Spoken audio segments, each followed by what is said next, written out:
মাঝরাতে ভেঙে পড়ে আরামবাগের রামকৃষ্ণ সেতুর রেলিং। ফলে স্বাভাবিকভাবেই বিপজ্জনকভাবে সেতুর ওপর চলাচল করছে গাড়ি।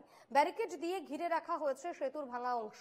দ্বারকেশ্বর নদের উপর এই সেতু হুগলির সঙ্গে 5টি জেলার যোগাযোগের অন্যতম মাধ্যম। ঘটনায় বিকল্প সেতুর দাবি জানাচ্ছেন স্থানীয়রা।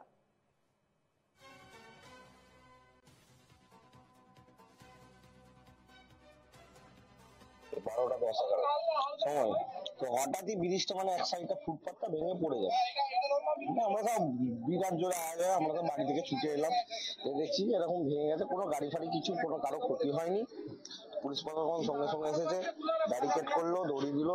মেইন প্রবলেম হচ্ছে যে আগে যে ব্রিজটা যেইভাবে ছিল গার্ড ওয়ালটা সাইডে, তখন একটু লোডটা কম ছিল। এখন যেটা হয়েছে এদিকে দেখাতে বলবো, এই যে গার্ড ওয়ালটা দিয়েছে পুরো নিট ঢালাই, এটা আরো বেশি লোডটা পড়েছে, তাই জন্য আরো ওটা ভেঙে পড়েছে আমার মনে হচ্ছে। যেটা ব্রিজটা দীর্ঘদিন ধরে বেহাল অবস্থা হয়ে গেছে, কিন্তু আজকে যে পরিস্থিতির মধ্যে আজকে আমরা দাঁড়িয়ে আছি, আজকে যে কোনো মুহূর্তে আজকে ব্রিজ একদিকটা ভেঙে যায়, বলা যায় না ব্রিজটা মাঝখান দিয়ে ভেঙে যেতেও পারে। কিন্তু আমি চাইবো যে ব্রিজটা রিপেয়ারিং হোক কিংবা সার্ভিসিং হোক কিংবা একটা অন্য ব্রিজ হোক, আমরা চাইছি সরকারকে এবং প্রশাসনকে যেমন এটার জন্য দীর্ঘ একটা ব্যবস্থা নেওয়া হোক। এই মুহূর্তে তুহিন, একেবারে রামকৃষ্ণ সেতুর রেলিং ভেঙে গিয়েছে এবং স্বাভাবিকভাবেই বিপজ্জনকভাবে সেতুর উপর দিয়ে গাড়ি ঘোড়া চলাচল করছে। এই মুহূর্তে কি পরিস্থিতি? সেতু সংস্কারের কি ব্যবস্থা হয়েছে? দেখো দীপর্ণা, একদমই গত রাত্রে এই 12টা 15 নাগাদ এই ব্রিজের রেলিংয়ের এক অংশ ভেঙে পড়ে এবং এরপরেই কিন্তু তৎপর হয় পুলিশ প্রশাসন। সঙ্গে সঙ্গে ওই ভেঙে যাওয়া অংশটিতে ব্যারিকেড দিয়ে ঘিরে দেওয়া হয় এবং আজকে সকাল থেকে যেটা লক্ষ্য করা যাচ্ছে যে এই আরামবাগ থেকে যে সমস্ত গাড়ি ওই ব্রিজের ওপর দিয়ে ভারী যানবাহন ঘুরিয়ে দেওয়া হচ্ছে এবং বিশেষ করে যে জায়গাটি ভেঙে গেছে সেই অংশতে কিন্তু ওই এলাকায় ব্যারিকেড রাখা হয়েছে। এবং এই যে দেখাবো, আমি এই মুহূর্তে রয়েছে আরামবাগের পল্লীশ্রী মোড়ে, এখান থেকেই কিন্তু সমস্ত যান নিয়ন্ত্রণ করা হচ্ছে যে আরামবাগ যে ট্রাফিক ব্যবস্থা রয়েছে সেই ট্রাফিকের পক্ষ থেকে।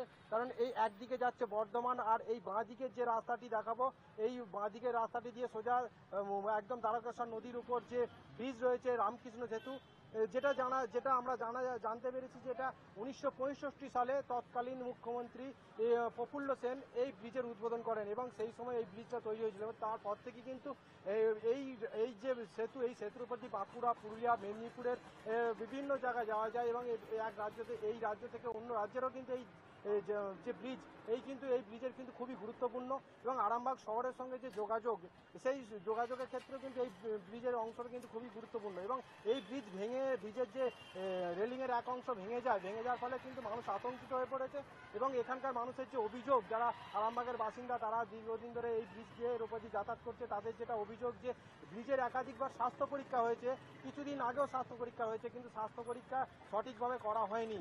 এই স্বাস্থ্য পরীক্ষা করার পরেও কিন্তু এই ব্রিজের যে অংশটা ভেঙে পড়লো, তাহলে প্রশাসনের ওপর তাদের গাফিলতির একটা অভিযোগ উঠছে এবং কত দ্রুত এই ব্রিজের অংশ তাড়াতাড়ি সারানো হয় সেদিকে কিন্তু তাকিয়ে রয়েছে এবং বিপদের ঝুঁকি নিয়ে বলা যায় যে এখান দিয়ে যাতায়াত করছে এবং আরো আতঙ্কিত যে এই ব্রিজে একেবারে কবে এই ব্রিজের সংস্কার হয় এবং স্বাভাবিকভাবেই মানুষের দুর্ভোগ থেকে মানুষজন কবে মুক্তি পায় সেটাই দেখার।